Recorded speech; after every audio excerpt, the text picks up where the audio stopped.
내 원하신 약속대로 나를 영광 버리시고 이 땅으로 오셨네.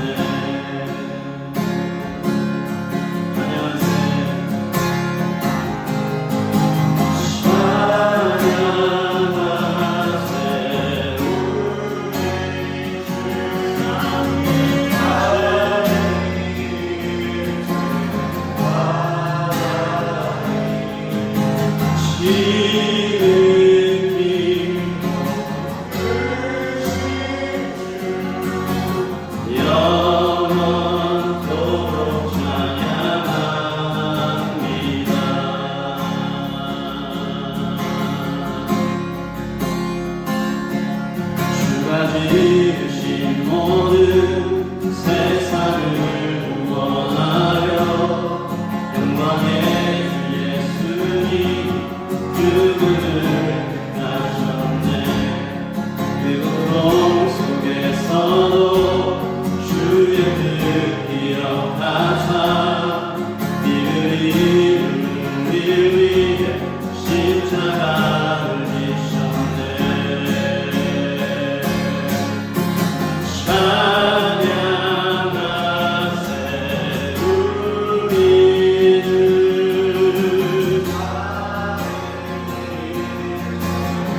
주님을 사랑합니다.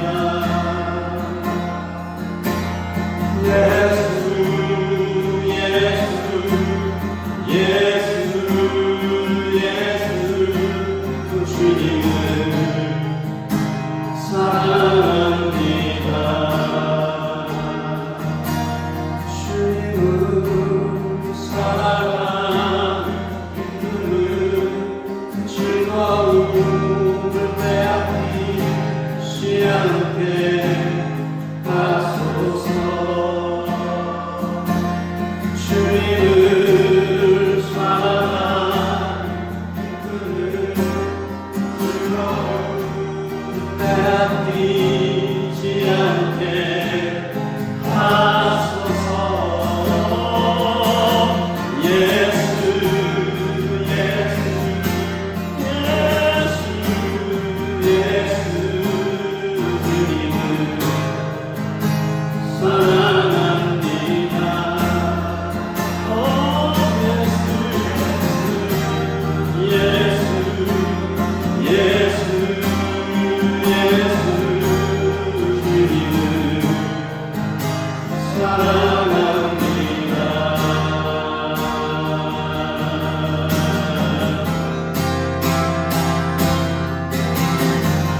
Jesus, you're the only one I need.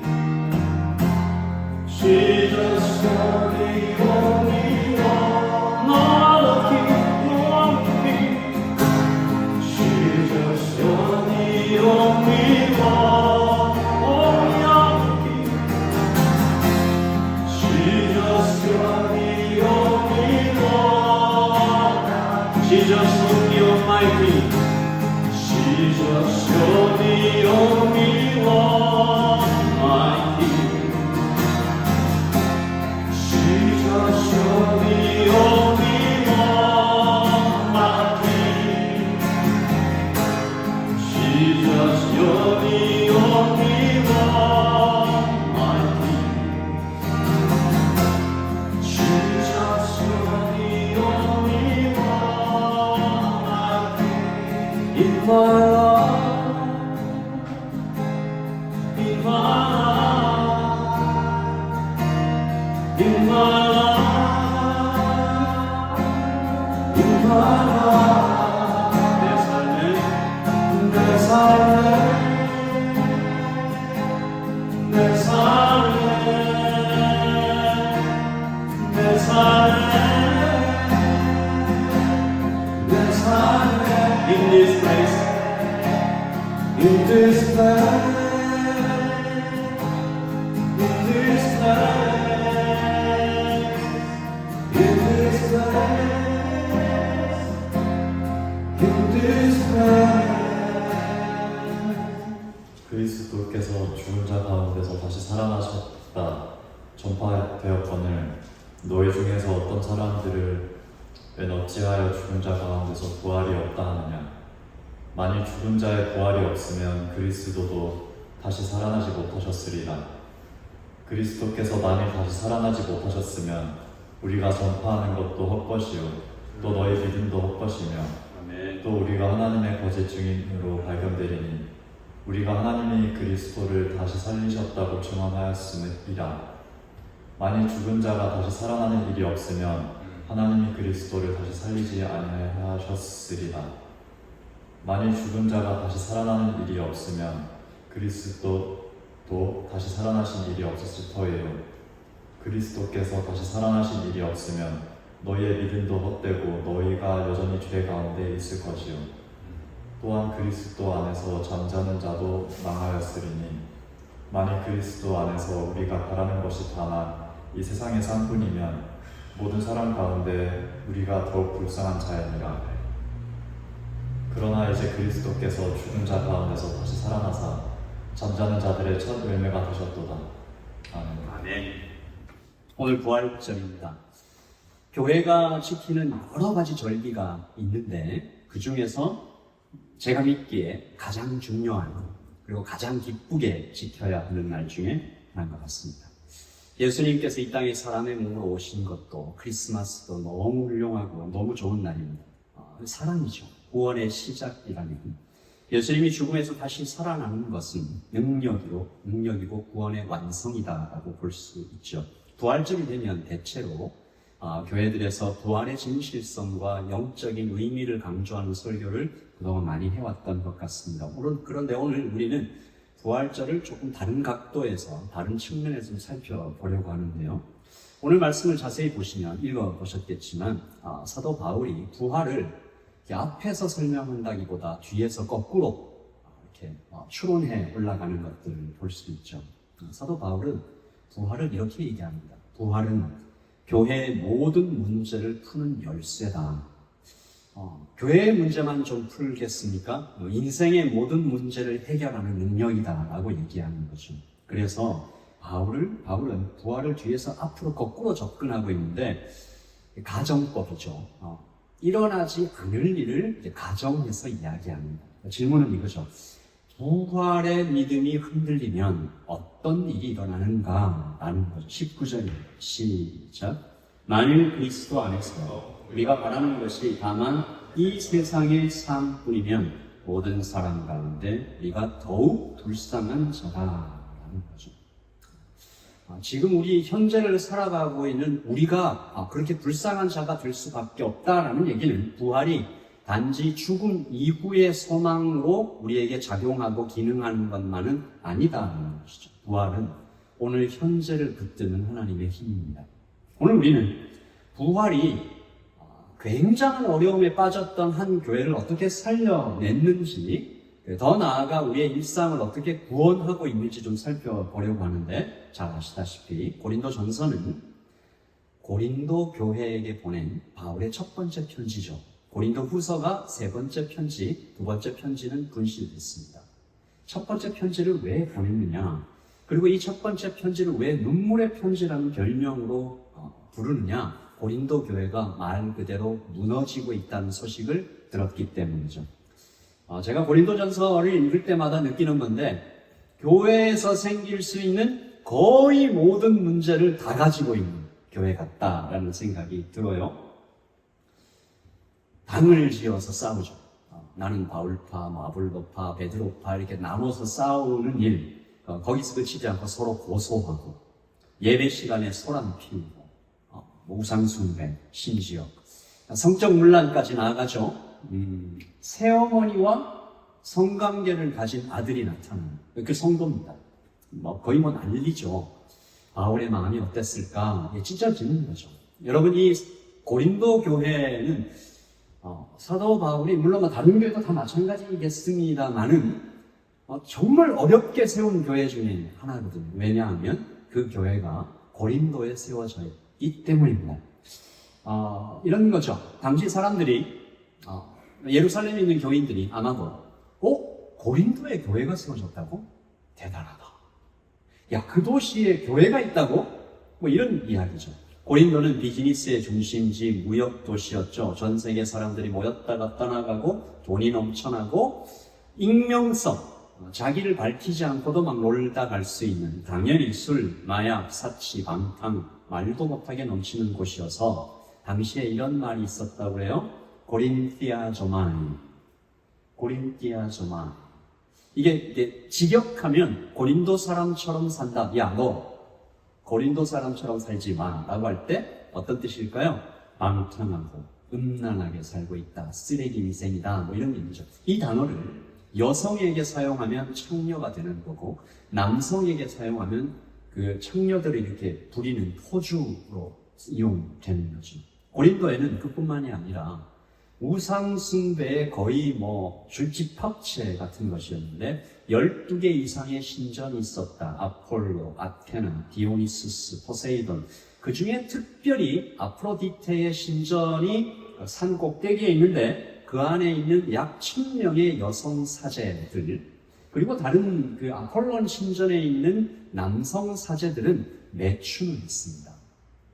밤마다 그 산에서 이렇게 내려와서 매춘업을 밤새 이렇게 하고 아침이면 그 매춘을 해서 번 돈을 가지고 신전에 가지고 올라가는데, 이것을 고린도 사람들이 또 신전 운영하는 사람들이 포장한 거죠. 뭐라고요?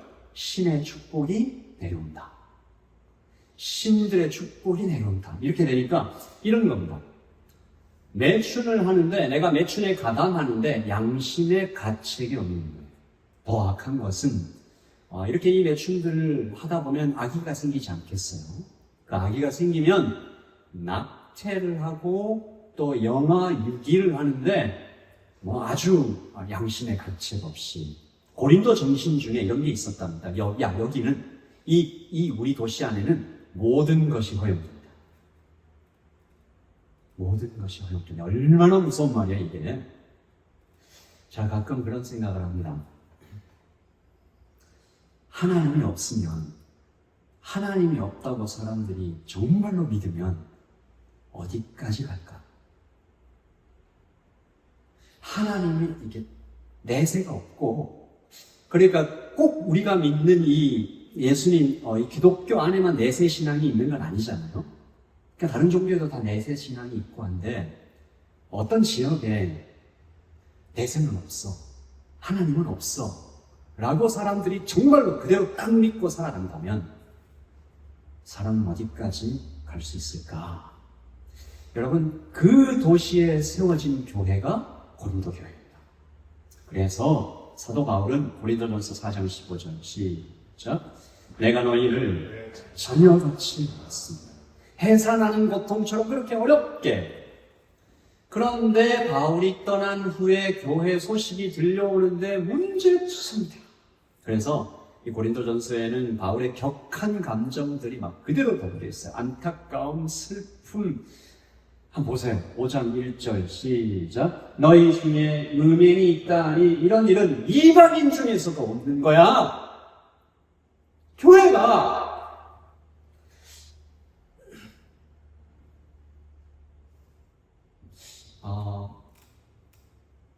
지금의 교회들에 우리 주님께서 오시면 어쩌면 이런 책망을 하시지 않을까 그런 생각을 해보곤 합니다.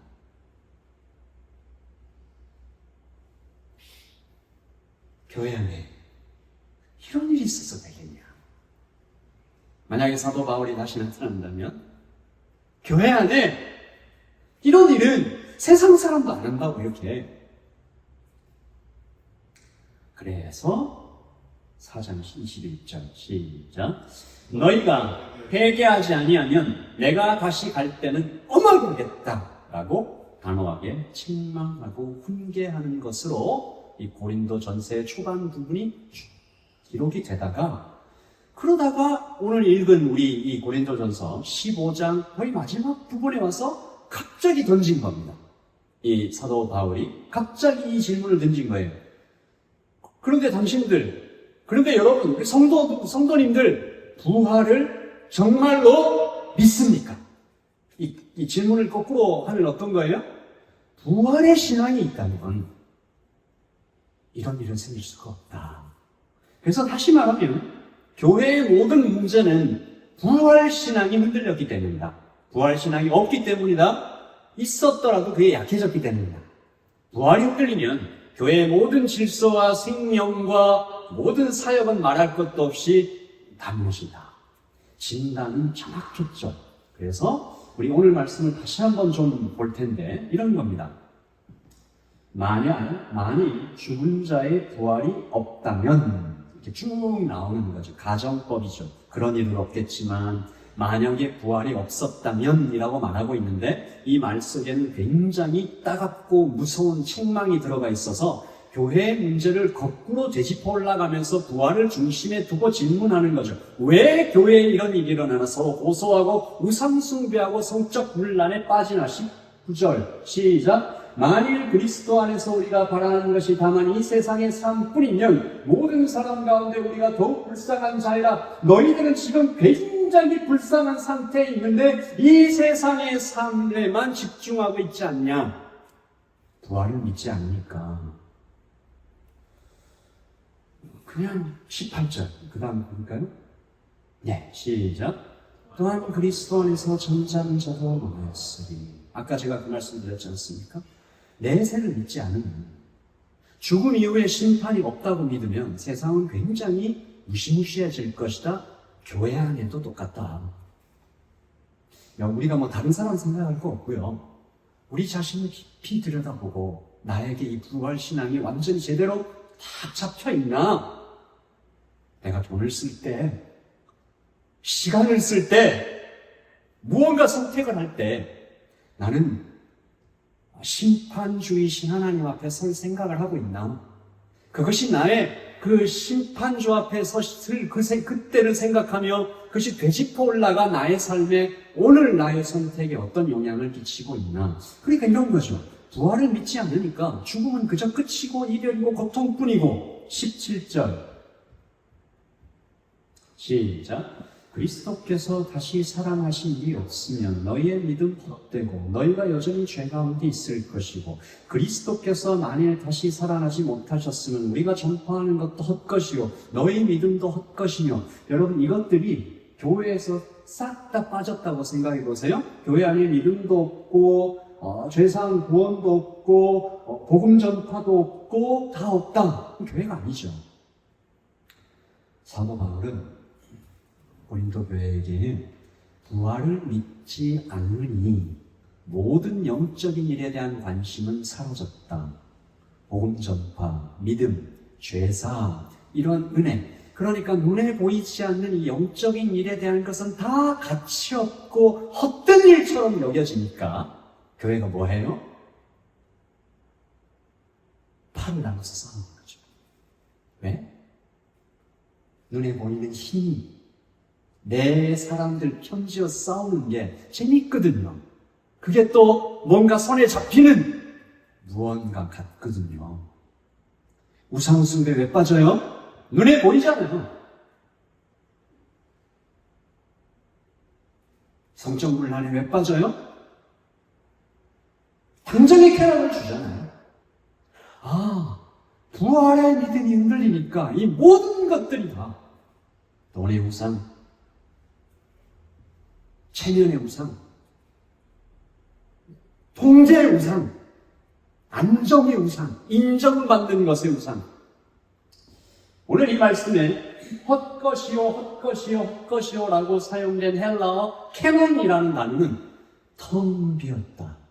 속이 완전히 텅 빈 껍데기다. 부활을 믿지 않으면 교회는 그냥 껍데기다. 성도 껍데기다. 겉만 번지르란 죽은 껍데기다. 그러면 교회는 세상과 똑같아진다. 아니, 세상보다 더 추악해진다.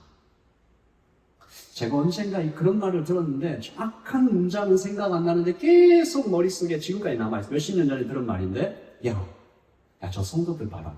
저 교회 다니는 것들 봐라. 세상에서도 온갖 욕심 다 부리더니 죽어서도 천국 가겠다 한다. 이해되세요? 어떤 말인지? 야, 교회 다니는 것들 쟤들 좀 봐라.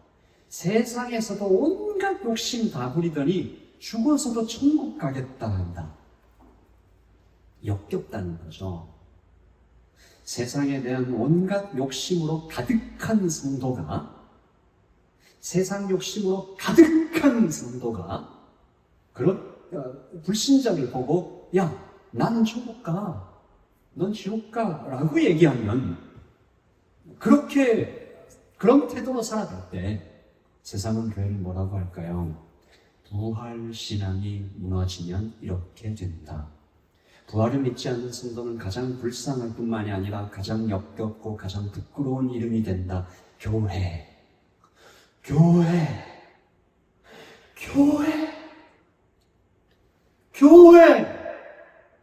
성도. 예수쟁이 라는 말을 누군가 들을 때 여기 좀 나이가 있으신 분들은 생각이 날 수도 있어요. 제가 어릴 때는, 제가 아주 초등학교, 중학교 이럴 때는요, 동네에 그런 이야기들이 있었어요. 할머니, 할아버지, 아줌마, 아저씨들이, 야, 애들 교회 보내면, 교회 가면 좀 벨라하긴 한데, 좋은 거 배워. 나쁜 거 안 가르치더라. 부활신앙이 무너지면 나는 거룩하고 너는 더럽다. 나는 선택받았고 너는 아니다. 개토가 되어서 우리끼리 먹고 즐기고 좋은 비열한 무리들로, 그러므로 교회의 수많은 문제들은 부활신앙이 약해지고 사라지는 그 지점에서부터 시작된다. 이 세상의 삶뿐이라고 그렇게 마음으로 믿는, 지금 손에 잡히는 것을 중요하게 생각하면서부터 교회는 타락한다. 자, 사도 바울이 그렇게 편지를 썼단 말입니다. 자, 그러면 들은 성도들은 어떻게 생각하는 게 당연할까요? 사도 바울이 그걸 이제 의도한 건데 이런 거죠. 부활신앙이 무너지니까 이게 다 박살이 나는구나? 이걸 거꾸로 생각하면 뭐가 돼요?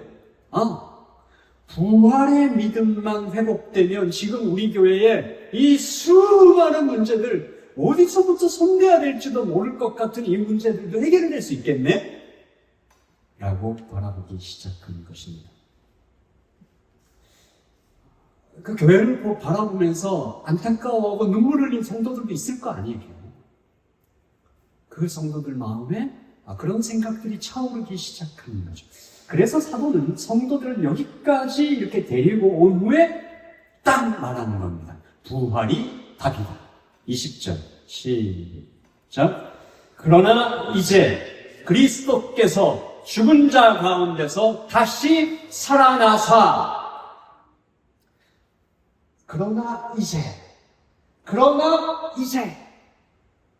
어떤 신학자가 고린도전서에서 가장 멋진 단어라고 이렇게 표현을 했던데, 그러나 이제, 이 짧은 말이 세상 무엇보다 강력한 능력으로 이 성도들에게 들려졌죠. 이 한마디로 신앙의 판이 뒤집히고 위기의 끝까지 몰렸던 그 절망의 골짜기에서 대역전의 드라마가 시작되는 것 같은 통쾌함, 죽음의 어둠이 순식간에 물러가고 복음의 새벽이 밝아오는 것 같은 그 첫 번째 함성. 그러나 이제 이 함성, 이 선포는 성도들에게 희망을 가져온과 동시에 똑같이 큰 실망으로도 작용했겠죠. 그러나 이제 그리스도께서 죽은 자 가운데서 다시 살아나사. 우리가 이걸 부인할 수 없잖아. 주님께서 정말로 살아나셨잖아. 이걸 누가 부인해? 내가 그 증인이고 주님의 부활을 눈으로 본 12사도들과 500여 성도들과 그 수많은 증인들이 있잖아. 그런데 부활이 정말로 사실인데 성도가 싸울 수 있냐? 부활의 사실인데 우리 주 예수님께서 정말로 하나님이신데 너희들 정말 성도들끼리 서로 고소하는 게 가능해? 부활이 있는데 우리 하나님이 정말로 하나님이신데 성도가 우상을 숭배하는 게 가능해? 너희들이 돈을 하나님보다 중요하게 생각하고 네 자존심을, 성공을, 여친을, 남친을 더 귀하게 여기는 게 가능해? 그 얼마나 바보 같은 짓이야. 부활이 있는데 어떻게 인난에 빠질 수 있어? 야, 너네들 저를 한번 따라서 싶다. 나중에 주님 얼굴 어떻게 보려고, 이런 거죠. 여러분 아시다시피 예수 그리스도의 부활은 분명한 역사적인 사건입니다. 우린 다 알고 있어요. 예수 그리스도의 부활이 없었다면, 예수 그리스도의 부활이 없었다면 설명할 수 없는 수많은 역사적인 사건들이 우리한테 증거로 있잖아요. 초대교회는 어떻게 부흥했을까? 사도 바울은 어떻게 변화됐을까? 예수님의 형제인 야고보가 자기 형 보고 하나님이라고 부르는 일이 어떻게 가능했을까? 수천 년 동안 이어왔던 유대인의 그 안식일이 토요일이었다가 주일로 변하는 일이 어떻게 가능했을까? 미스팅 링, 부활이 없었다면 절대로 설명할 수 없는 어마어마한 역사적인 팩트들이 우리에게 계속 말하고 있죠. 예수 그리스도의 부활은 분명한 영적인 사건인 동시에, 그러나 거기에서 끝나지 않고 오늘 사도 바울의 1세기의 교회, 가장 많은 문제를 가지고 있던 교회를 다시 살려낸 그리스도의 하나님의 능력이었으며 생명의 시작이었죠. 여러분, 이 고린도전서를 받아든 돌려 읽었겠죠? 쭉 돌려 읽으면서 책망받고 회개하고 여러 가지 일들이 있었을 텐데 고린도 교회가 어떻게 됐을까요? 여러분, 회복되었습니다. 살아났습니다. 회개했습니다. 그래서 사도 바울이 그 기쁨을 안고 보낸 편지가 고린도 후서잖아요. 시작. 내가 지금 기뻐함은 너희로 근심하게 한 까닭이 아니고 도리어 너희가 근심함으로 회개하는 까닭이라. 교회 안에 우리가 어찌할꼬, 야, 우리 주님이 부활하신 게 정말로 사실인데 야, 우리가 왜 이러고 있냐. 사도 바울은 이 교회를 막 동네방네 자랑하고 있는데요. 시작. 나는 여러분을 전적으로 믿으며 크게 자랑합니다. 우리는 온갖 고난을 겪으면서도 큰 위안을 받고 기쁨에 넘쳐 있습니다. 회복되었습니다. 교회. 여러분에게 말씀을 전하라고 세운 목사의 마음으로 이 권한으로 여러분을 축복합니다. 오늘 이 예배를 드리는 우리 모두에게도, 여러분에게도 똑같은 회개와 똑같은 회복과 똑같은 기쁨이 일어나기를 예수 그리스도의 이름으로 축복합니다. 아멘.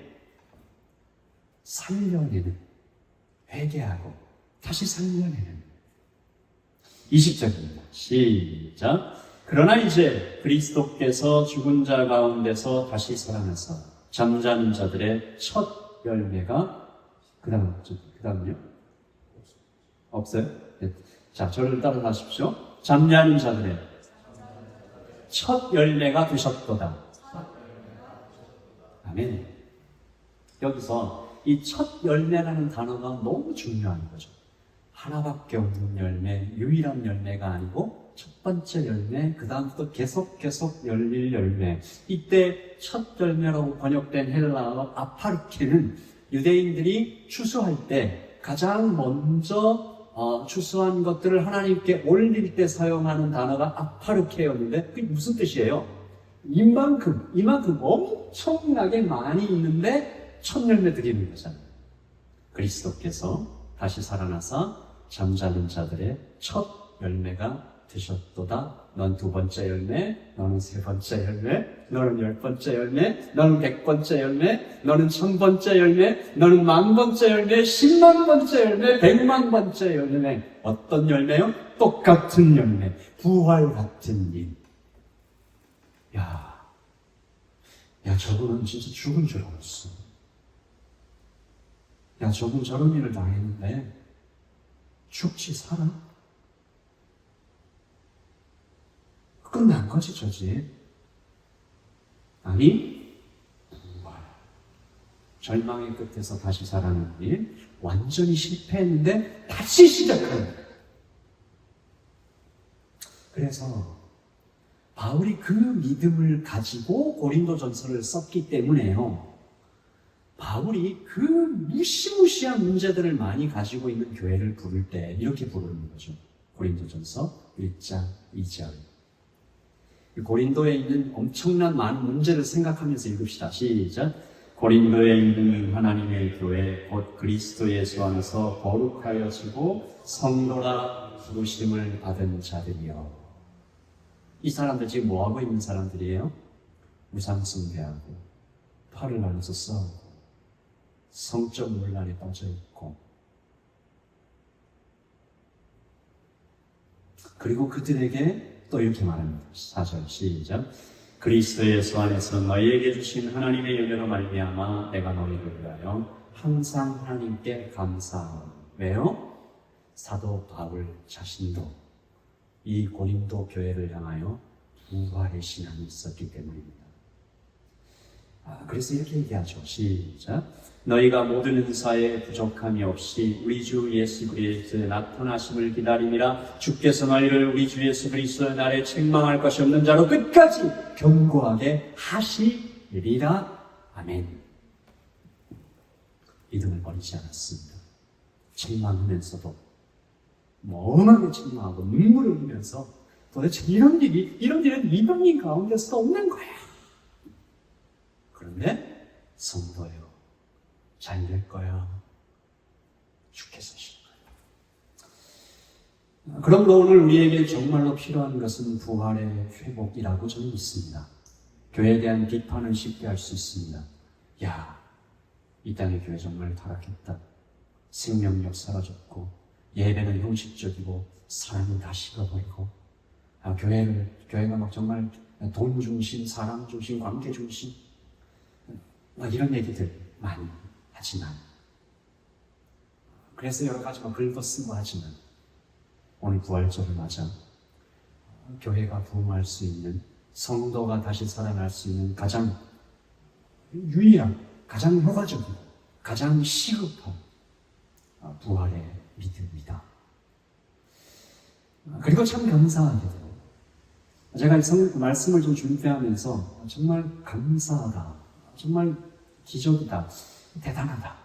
이 부활이 이렇게 중요한 핵심과 같은 믿음인데 너무 감사한 건 부활을 믿는 것이 성경의 모든 진리를 믿는 것 중에 제일 쉬워요. 왜요? 말씀드렸다시피 부활은 분명한 역사적인 사건입니다. 영적인 깨달음을 잠시 뒤로 하고 지성만 사용하고 이성적으로만 접근해도 부활을 믿게 돼요. 부활은 그러므로 진지하게 오늘 말씀을 듣는 우리 모두가 혹시 영상을 보시는 분들에게도 진지하게 마음만 열고 들여다보 보기만 하면 누구나 발견할 수 있는 하나님의 은총입니다. 질문만 해보면 돼요. 야, 예수님 돌아가실 때 다 도망갔던 제자들이 어떻게 다시 돌아와서 다 순교했지? 이런 이야기들이죠. 그래서 오늘 우리 자신을 깊이 들여다보면서 세상에 나에게 질문하는 겁니다. 주께서 하셨던 질문이죠. 요한복음 11장 25절, 26절. 자, 여기 읽고 대답해 보십니다. 시작. 나는 부활이요 생명이니 나를 믿는 자는 죽어도 살겠고 무릇 살아서 나를 믿는 자는 영원히 죽지 않으니 이것을 내가 믿느냐? 크게 하십시다. 아멘. 나는 부활을 정말로 믿는다. 그것이 나의 인생을 어떻게 변화시키고 나의 선택을 어떻게 드라이브하고 있는가? 죽어도 다시 살고 망해도 다시 일어설 수 있고 끝이다 생각했을 때 다시 시작할 수 있고 실패해도 거기서도 불을 피울 수 있는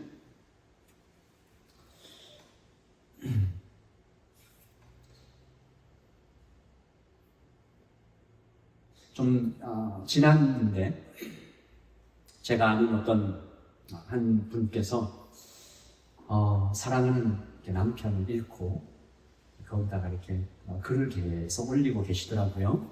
블로그에다가 그 중에 한 부분을 읽습니다. 요즘 나의 애창곡은 천국에서 만나보자입니다. 혼잣말처럼 나도 모르게 그 구절을 읊조리곤 합니다.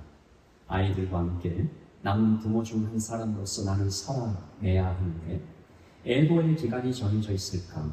누군가는 어서 기운을 차리라고 하고 누군가는 충분히 슬퍼하리라고 합니다. 예기치 않았던 슬픔의 폭탄을 맞은 나와 우리 아이들에게 멀리서 보이스톡과 카톡으로 함께한 친척들과 작별의 일정을 함께한 골육의 친구들 그리고 교회 식구들은 그들의 사랑으로 우리의 슬픔을 조심스럽게 닦아주고 있습니다. 그래서 이와 같은 전쟁통에도 살아갈 수 있는 일상의 기적이 일어나고 있습니다. 한 달쯤 된 시점 아이들과 나는 그의 명확한 제작을 위한 시안을 준비했었습니다. 영어권에 살고 있으니 한글과 영어를 함께 사용하여 표기했는데 떠나는 그를 향한 우리의 메시지는 Love you, Thank you, See you in heaven 이었습니다. 우리 집의 무드는 여전히 슬픔입니다. 그러나 우린 그가 슬퍼하는 우리를 슬퍼할 것 같아서 미안합니다. 그는 늘 장례 예배 다녀와서 나와 우리 아이들에게 자신의 장례 예배 때는 모두 즐겁게 웃으며 보내주었으면 한다라는 얘기를 하곤 했었습니다. 크리스천인 우리에게는 이 땅에서의 생의 마감이 고난 많은 불안정한 환경을 떠나 진짜 고향인 완벽한 환경, 천국에 입성하는 것이니 마땅히 성취의 날, 기쁨의 날일 것이므로 하지만 우리는 그 약속을 아직 온전히 지키지 못했지만 이 즈음에야 지켜가려고 애쓰며 서로를 위로하는 시간에 진입했습니다. 갑자기 남편을 잃으신 거죠. 그러나 그분을 붙잡은 것은 다름 아닌 부활의 믿음이었습니다. 제가 이 이야기도 여러분께 드렸습니다만 교회를 개척하고 또 한 발짝 한 발짝 하나님의 나라를 세워가는 이 모든 여정들 가운데 제게 있는 하나의 큰 소망이 있다면 저도 하나님 나라에 들어가는 날, 거기에 다시 만날 믿음의 동력자들에 대한 생각입니다. 특별히 먼저 간 저의 제자 2명 거기 있거든요. 그 제자 2명 볼 생각에 그런 거죠. 부끄럽지 않게 살아야겠다. 그때 가면 그 2 형제가 저를 뭐라고 부를지 모르겠습니다만 목사님 오셨어요 이렇게는 안 하겠죠. 형제 오셨나 이렇게 얘기하겠지만 볼 때 그날을 살아가는 것입니다. 그래서 부활을 믿는 우리는 이렇게 살아가는 거죠. 자, 우리 다시 한 자리에서 다 같이 한번 일어섭시다.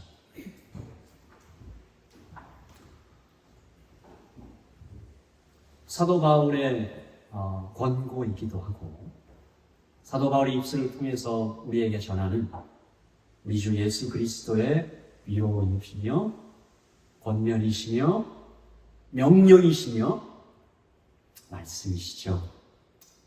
우리 같이 읽읍시다. 시작. 그러므로 내 사랑하는 형제들아 견실하며 흔들리지 말고 항상 주의 일에 더욱 힘쓰는 저들이 되라. 이는 너희 수고가 주 안에서 헛되지 않은 줄 압니다. 한 번 더요. 그러므로 내 사랑하는 형제들아 견실하며 흔들리지 말고 항상 주의 일에 더욱 힘쓰는 자들이 되라. 이는 너희 수고가 주 안에서 헛되지 않은 줄 압니다. 아멘.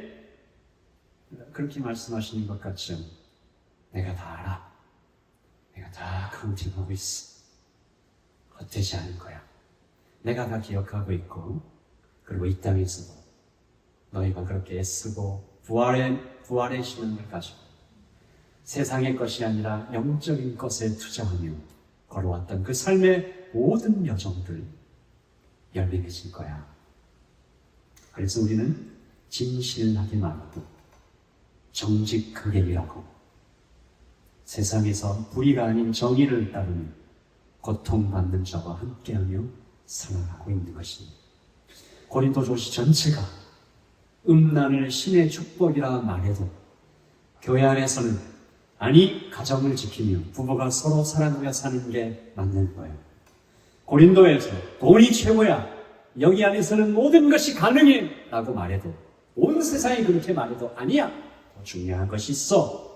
라고 말하며 살아가는 것이죠. 세상은 심지어 또 같이 신앙생활을 하는 어떤 우리의 동료들조차도 야, 너 왜 그렇게 바보같이 살아? 라고 말할지라도 주님이 아시기에 주님 안에서 걷는 모든 순간이 헛되지 않음을 알기에 우리는 흔들리지 않고 걸어가고 있는 것입니다. 아멘? 기도하겠습니다. 그러므로 내 사랑하는 형제들아 견실하며 흔들리지 말고 항상 주의 예의 있는 자들이 되라. 이는 너희 수고가 주 안에서 헛되지 않은 줄 알미라. 아멘.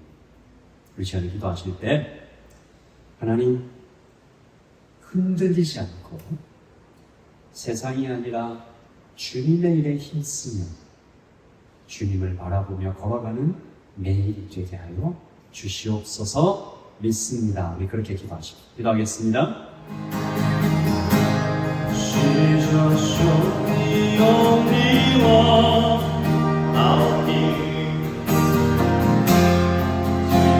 Jesus, show me only one I'll be. Jesus, show me only one I'll be. Jesus, show me only one. In His name.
모든 이름 위에 뛰어나신 이름 왕의 왕 예수께 손 들고 경배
지금은 우리 주 예수 그리스도의 그 크신 은혜와 하나님의 사랑과 성령의 교통하심이 우리에게 부활의 은혜를 남김없이 전해주신 하나님 그 주님을 굳게 믿으며 다시 흔들리지 않고 걸어가기로 결단한 여기 있는 모든 하나님의 백성들 머리머리 위에 지금부터 영원토록 함께 있을지어다. 아멘.